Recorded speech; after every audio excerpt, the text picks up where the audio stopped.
तो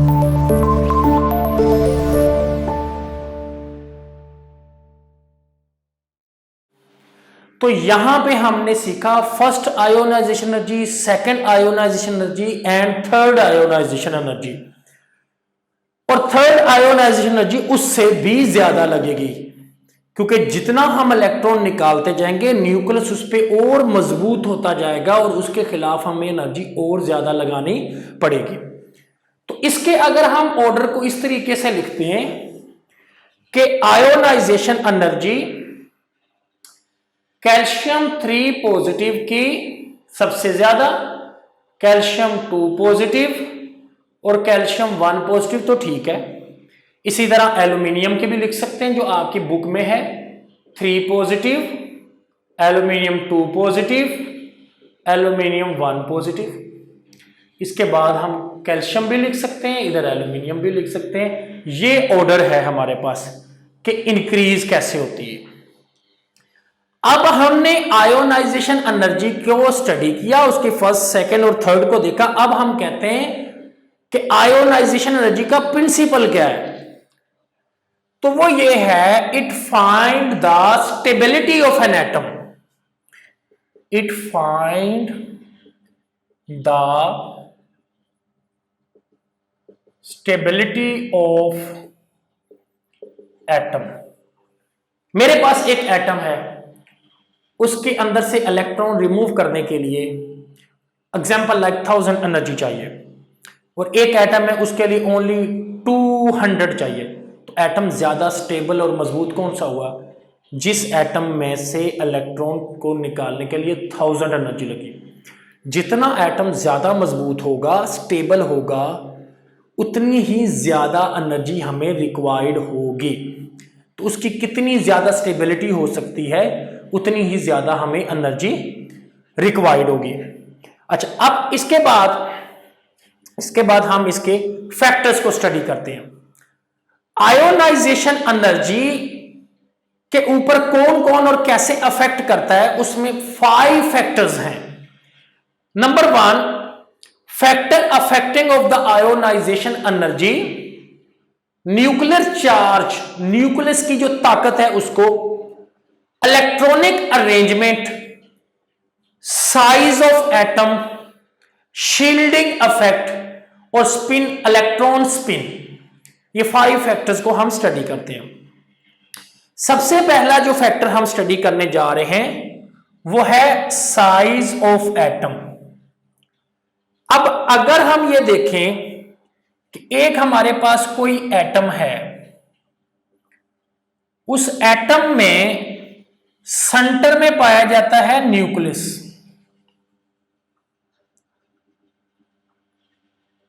अब इस न्यूक्लियस के बाहर क्या मौजूद है?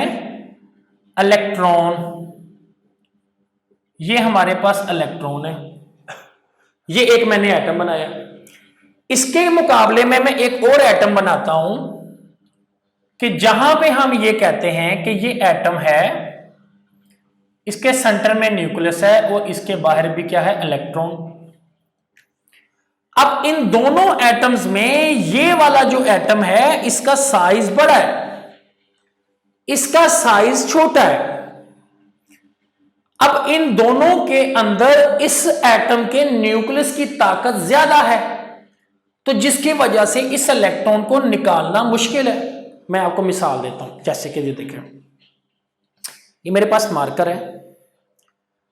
अगर मैं इसको होल्ड करता हूं यहां से नजदीक से और किसी को कहता हूं कि इसको खींचे, तो उसको ताकत लगानी पड़ेगी ज्यादा। अगर मैं इसको यहां पे कर दूंगा तो मेरे लिए मुश्किल हो जाएगा इसको पकड़ना, और इस इलेक्ट्रॉन को वो आसानी से निकाल सकता है। इसी तरह मैं अगर और दूर कर दूं, यानी ये कि अगर आप लाइक मेरी एक बॉडी न्यूक्लियस है और ये मेरे पास इलेक्ट्रॉन है आउटर मोस्ट शेल में, ये जितनी दूर मुझसे जाएगा उतना ही इलेक्ट्रॉन निकालना आसान होगा। और जब एटम से इलेक्ट्रॉन दूर चला जाता है तो निकालना आसान तभी होता है जब उसका साइज बढ़ता है। तो एटम का साइज बढ़ेगा तो एनर्जी कम, और अगर साइज छोटा होगा तो एनर्जी ज्यादा लगानी पड़ेगी। तो हम कहते हैं bigger the atom force of attraction between the nuclear outer most shell electron is weaker. Bigger the atom, atom बड़ा होगा तो फोर्स ऑफ अट्रैक्शन, इसमें फोर्स ऑफ अट्रैक्शन जो है between the nucleus and outer most shell, ये देखिए किसके दरमियान है, न्यूक्लियस, इस न्यूक्लियस के दरमियान, और ये जो आउटर मोस्ट शेल इलेक्ट्रॉन है वो क्या हो जाएगी, वीक। तो लिहाजा हम ये कहते हैं साइज ऑफ एटम जो है वो आयोनाइजेशन एनर्जी के क्या है, इनवर्सली प्रोपोर्शनल। तो लिहाजा इसमें हमारे पास होगा कि आयोनाइजेशन एनर्जी डिक्रीज जब साइज इंक्रीज। नेक्स्ट है हमारे पास शील्डिंग इफेक्ट। शील्डिंग इफेक्ट क्या होता है? शील्डिंग इफेक्ट की डेफिनेशन है nuclear charge attraction decrease on outer most shell electron due to the presence of inner shell electron. अब अगर मैं ये कहूं आपसे कि ये पॉजिटिव इस नेगेटिव को जल्दी खींचेगा या ये जो मैंने एक और शेल बनाया है इस इलेक्ट्रॉन को, बताएं ये पॉजिटिव इस नेगेटिव को ज्यादा ताकत से खींचेगा। जस्ट लाइक देखें, जैसा कि हमारे पास एटम का न्यूक्लियस, यानी ये एटम है उसका न्यूक्लियस, अब इसके ऊपर कौन सा चार्ज है, पॉजिटिव। एक इलेक्ट्रॉन यहां पड़ा है, एक यहां पे, एक यहां पे, अब यहां पे एक शेल है, दूसरा शेल है, ये तीसरा शेल है। अब ये पॉजिटिव इस नेगेटिव को जल्दी खींचेगा ना कि इसको, यानी अगर मैं पॉजिटिव हूं तो किसी नेगेटिव को यहां से खींच सकता हूं, जैसे जैसे वो मेरे से इलेक्ट्रॉन दूर होंगे मेरी खींचने की पावर कम होगी, और ये जो मेरे कह सकता हूं कि न्यूक्लियस की खींचने की पावर कम हो रही है, दर हकीकत शील्डिंग इफेक्ट बढ़ रहा है। Attraction of the nucleus decrease on outer most shell electron due to the presence of inner shell. अब न्यूक्लियस का इस इलेक्ट्रॉन को खींचना, अगर वो जो फोर्स है वो वीक होती है तो वो न्यूक्लियस की तो फोर्स वीक हो रही है, बट शील्डिंग इफेक्ट इंक्रीज, यानी इसके अंदर क्या हो रहा है कि शील्डिंग जो इफेक्ट है हमारे पास वो क्या हो रहा है, इंक्रीज्ड। तो ये फिनोमेना इधर, तो अगर एटम का साइज बढ़ता है उसमें इलेक्ट्रॉन और ज्यादा ऐड होते हैं तो उसकी वजह से क्या होता है कि इस एटम का एनर्जी कम लगती है, क्योंकि एटम इलेक्ट्रॉन को खींचने में उसकी फोर्स कम हो रही है, शील्डिंग इफेक्ट बढ़ रहा है। शील्डिंग इफेक्ट का बढ़ना ही दर हकीकत न्यूक्लियस की ताकत का कम होना है। तो हम कहते हैं ग्रेटर द शील्डिंग इफेक्ट, यानी जितना ज्यादा शील्डिंग इफेक्ट ज्यादा होगा, easier it to remove the valence electron, इस इलेक्ट्रॉन को निकालना उतना ही आसान होगा फ्रॉम एटम। अच्छा आगे, large the number of inner shell electron grade the its shielding effect, जितने ज्यादा नंबर ऑफ इलेक्ट्रॉन होंगे उतना ज्यादा शील्डिंग इफेक्ट होगा। Therefore the lower the ionization energy, तो आयोनाइजेशन एनर्जी भी उतनी लोअर होगी। तो हमारा यहां पे इलेक्ट्रॉन जितनी दूर जाते जाएंगे, इसके अंदर जितने ज्यादा इलेक्ट्रॉन आते जाएंगे उतना ही आयोनाइजेशन एनर्जी हमारी क्या होगी, कम होती जाएगी। अच्छा नेक्स्ट हमारे पास है न्यूक्लियर चार्ज। अब ये देखें, हमारे पास जितना एटम को हम देखते हैं कि एटम जो है वो अपने इलेक्ट्रॉन पे जितनी ज्यादा अट्रैक्शन करता है, जितना ज्यादा खिंचाव रखेगा उतनी ज्यादा एनर्जी बढ़ेगी। एक एटम ने मजबूती से पकड़ के रखा है तो हमें एनर्जी ज्यादा लगानी पड़ेगी। एक एटम ने ढीला सा पकड़ के रखा हुआ है, उसकी ताकत इतनी ज्यादा नहीं लग रही तो उसका इलेक्ट्रॉन आसानी से निकल जाएगा। तो एनर्जी उतनी ही ज्यादा लगानी पड़ेगी जितनी यहाँ पे एटम की अट्रैक्शन, जिसे न्यूक्लियर चार्ज कहते हैं, न्यूक्लियर चार्ज अट्रैक्शन भी कहते हैं, प्रोटॉन अट्रैक्शन भी कहते हैं, न्यूक्लियस की अट्रैक्शन भी कहते हैं। तो nuclear charge attraction is directly proportional to ionization energy.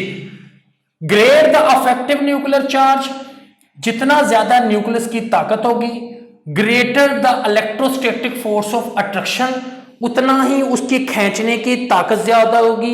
Electrostatic force of attraction का मतलब न्यूक्लियस पॉजिटिव, इलेक्ट्रॉन क्या है नेगेटिव। तो ये जितना ज्यादा होगा उतनी ये फोर्स खींचने की क्या होगी ज्यादा। More difficult to remove the electron, electron को निकालना उतना ही मुश्किल होगा फ्रॉम द एटम, एटम में से। For reason the ionization energy increase, तो आयोनाइजेशन एनर्जी बढ़ जाएगी। अच्छा, फिर with the increase of effective nuclear charge, effective nuclear charge से जितना न्यूक्लियस की ताकत पॉजिटिव, जितना ज्यादा ये पॉजिटिव इसको ताकत से खींच के रखेगा उतनी ज्यादा एनर्जी लगेगी, उससे इलेक्ट्रोस्टैटिक फोर्स बढ़ती है, जिसकी वजह से हमारी ताकत यानी न्यूक्लियस की अट्रैक्शन ज्यादा होती है और एनर्जी भी ज्यादा लगती है। नेक्स्ट है जी इलेक्ट्रॉनिक अरेंजमेंट। अब इलेक्ट्रॉनिक जो अरेंजमेंट है इसमें हमें इलेक्ट्रॉन्स को देखना पड़ता है कि उसकी अरेंजमेंट्स कैसे होती है। अब पीरियोडिक टेबल में दो जगह वेरिएशन आती है। कौन सी दो जगह वेरिएशन आती है कि जब हमारे पास ग्रुप नंबर 2A और इधर हमारे पास 3A, इसकी आयोनाइजेशन लेफ्ट टू राइट जाते हैं तो 3A की आयोनाइजेशन एनर्जी कम पड़ जाती है 2A से, हालांकि जबकि लेफ्ट टू राइट इंक्रीज करती है। इस तरह ही नाइट्रोजन और ऑक्सीजन में नाइट्रोजन की आयोनाइजेशन एनर्जी ज्यादा हो जाती है। क्यों? सबसे पहले तो हम देखते हैं नोबल गैसेस। नोबल गैसेस क्योंकि कंप्लीट होती हैं, उनके आउटर मोस्ट शेल मुकम्मल होते हैं, तो अगर हमें उसमें से इलेक्ट्रॉन निकालना पड़े तो हमें बहुत ज्यादा एनर्जी चाहिए होती है। It's mean that noble gases highest ionization energy. तो noble gases highest ionization energy in their respective period, यानी जैसे कि फर्स्ट पीरियड में हीलियम है, फिर नियोन है, आर्गोन है, तो अपने अपने पीरियड में नोबल गैसेस की सबसे ज्यादा आयोनाइजेशन एनर्जी है। इट इज ड्यू, ये क्यों होता है? Due to the highly stable fully filled shell, क्योंकि उनके शेल मुकम्मल होते हैं। और शेल मुकम्मल होने का तरीका क्या है? वो ये है कि KLM और N, तो और फिर 8 और 18 और फिर 32 ये शेल कंप्लीट होते हैं। अब यहां पे उसने कुछ कहा, उसे कहा ऑक्सीजन जो है has lower ionization energy than nitrogen. क्यों? आंसर ये है क्योंकि नाइट्रोजन हाफ फिल्ड है और मोर स्टेबल होता है। अब ये हमें देखना पड़ेगा कैसे। इसके लिए हमने ऑलरेडी एक इलेक्ट्रॉनिक कॉन्फ़िगरेशन का एक लेक्चर अपलोड किया हुआ है, उसको भी जाके देखें, जिसमें हम ये देखते हैं कि ऑक्सीजन जो है, जो ऑक्सीजन हमारे पास 8 है उसको हम कहते हैं 1s2, 2s2 और 2p4, और ये इलेक्ट्रॉनिक कॉन्फ़िगरेशन है। p ऑर्बिटल बेसिकली साइज के लिहाज से 3, p जो सब शेल है ना वो 3 ऑर्बिटल में डिवाइड है। इसको हम लिखेंगे px, 2py एंड 2pz। अब हमारे पास यहां पे p में 4 था तो 1 2 3 एंड 4। इसके पास ओनली कितने हाफ फील्ड है? 2। जबकि नाइट्रोजन की बात करते हैं तो नाइट्रोजन 7 में 1s2, 2s2 और 2p3। अब नाइट्रोजन के अगर हम देखते हैं तो उसके अंदर 7 इलेक्ट्रॉन हैं और उसके p ऑर्बिटल को हम ऐसे लिखते हैं 2px, 2py एंड 2pz। तो 1 इलेक्ट्रॉन x में, 1 y में और 1 z में। तो ये जो हाफ फील्ड है ये इलेक्ट्रॉन क्या है? मोर स्टेबल है। ये क्या है? लेस स्टेबल है, क्योंकि ऑक्सीजन की जो एनर्जी है वो है हमारे पास 1365 किलो जूल पर मोल, और नाइट्रोजन की हमारे पास है 1403 किलो जूल पर मोल। अब आप कहेंगे कि सर ये हमारे पास हाफ फील्ड और फुल फील्ड क्या है। देखें, मिसाल के तौर पे हमारे पास एक एटम है, उसकी आउटर मोस्ट शेल में यहां पे 2 है और यहां पे 1 2 3 4 5 और 2 7, नाइट्रोजन 7, यहां पे ऑक्सीजन है 2 1 2 3 4 5 6 और 2 8, ये है ऑक्सीजन जिसको हम कहते हैं 8। होता ये है कि जो आउटर मोस्ट शेल है उसमें जो ऑर्बिटल होता है उसमें होते हैं 2 इलेक्ट्रॉन। अब 2 इलेक्ट्रॉन में ये जो हमारे पास इनर वाले 2 हैं ये तो होगी सेम। अब फर्स्ट शेल दोनों का सेम है, इसमें भी 2, आउटर मोस्ट शेल में इसके कितने हैं हमारे पास 5, यानी इधर हमारे पास कितने हैं 3 और 3 6 और 2 8, तो ये हमारे पास है 8 और यहां पे 5। अब यहां पे एक इलेक्ट्रॉन एक्स्ट्रा है, यहां पे कम है।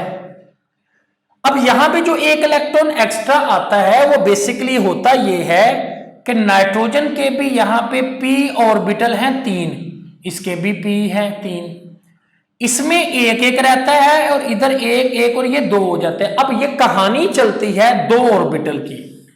अब यहां पे साइंस कहती है कि जो ऑर्बिटल जो है उसमें एक में इलेक्ट्रॉन है 2 और एक में है 1, इसे कहते हैं हाफ फील्ड, इसको कहते हैं फुल फील्ड।